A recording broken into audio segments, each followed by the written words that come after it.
ए बहनी सुनता हूँ का है बहनी? तोहर मन से तो बहुत खराब मनई है। का भा? अरे हम बाजारे से लौटी रहे ना, रास्तों में हमका आइले भी बोलत रहे। आवा तो नदी गाड़ू का आज उनका हम बताई है। हाँ अच्छा समझाई दू। ठीक बा बहनी, तू जा घरे, हम उनका बहुत अच्छे समझाई। जा बाबू हो का है कौन बेटवा के अपने सहूर सिखाए है? का भाव ओकरे सहुरे में मन दूसरे के मेहरारू का आई लव यू बोलत रहे। बोलत होबे करे, ओकर ना बोलत हो आई लेबू दूसरे से जाके बोलत हो। जैसे तू है वैसे अपने बेटवा को सहूर सिखाए है दही जरूर।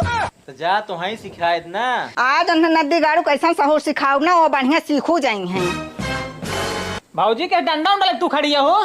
तोहरा सब एकदम बौराए गए, पिठिया लाल कराए बाटे तोहरे सबके। अरे भाऊजी कहाँ हम बौरा नहीं? तू ना बौरान है, तोहर भैया बौरान है ना। हाँ तब उनका पीटे पाटे, हमें कहाँ पीटू पटबो? तूहू पीटब, तूहू आगे चल के ऐसे करबा। हम ऐसा ना करम ना।